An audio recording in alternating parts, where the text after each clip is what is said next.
and security expert Paul Viollis is here to talk about these attacks. Paul, Paris and London, I just mentioned some of the numbers, but London, it's been 4 in 4 months. In Paris, it's been 5 in 4 months. Right. Are these unsafe places now? Why are we seeing so many? You know what, Dana, the biggest thing that we really have to grapple with right now, and that we find ourselves grappling with, is the fact that places that we always once thought were ultimately safe are things that are now on center radar for the risk concern. But we hear heightened security and that people are, security is increased and the presence is increased.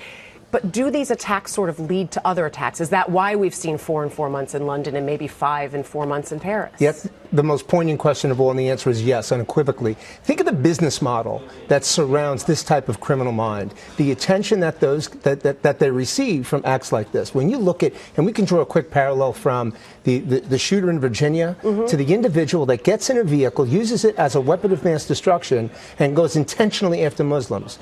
People undoubtedly looking for attention and undoubtedly receiving it and targeting their own sense of retribution. So you're talking, so the shooting against Republican congresspeople that took place last week, and now the van plowing into a mosque full of people, this individual, I guess, taking on action on their own. How do you combat that? Well, you know, when we take a look at this forensically, we're going to break this down and really take a look at who those individuals were, what they were saying before they did it, who heard it, and did we pay attention to it? These are things you want to talking about before.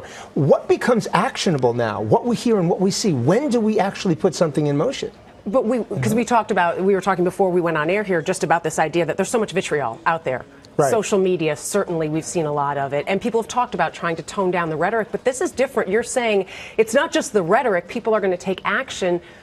I guess what I'm saying is, how do you stop individual action? How do you even see that coming? Right, and it's very, very difficult. We find ourselves right now in a very precarious situation from a law enforcement and a security perspective, because what it's going to come down to is re-educating and re-engineering the cultural thinking as it pertains to security. What it means for people like you and I on this side of the pond and on the other side of the pond. What it means for us to see and to report what we consider to be unacceptable behavior. I'm not saying that these are smooth waters ahead, but we're going to have to start taking more preemptive stance with respect to what we see in here. Do we have to give up freedoms in order to do that? I believe we're going to have to give up some, and I do think that, and I know that, you know, our viewers don't want to hear this, but we're going to have to give up a little bit of sense of privacy too, because of the fact the internet and social media is being used as such a platform for this. It seems like in that sense, and I know not every attack has been considered a terrorist attack in the ones that we're talking about, but it feels like that's the way the terrorists win. We say the terrorists win when we are put into a state of fear where we're not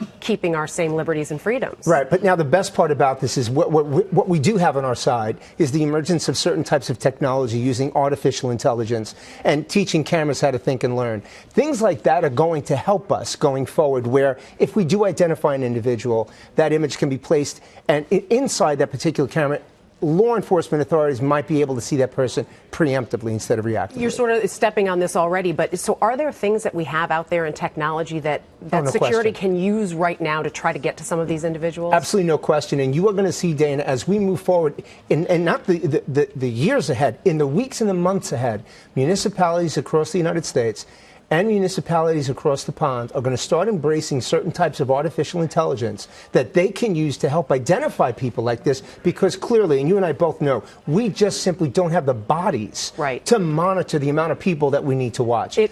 I think we're going to have to switch the technology a little bit, too. It is, as I'm hearing you say it, it's the idea of being safe, and then I start thinking about Big Brother, too. It's both of them combining into one. It's an incredible balance, but we're going to have to try to find something there. Paul Viollis with some great insight. Thank you. Always a pleasure.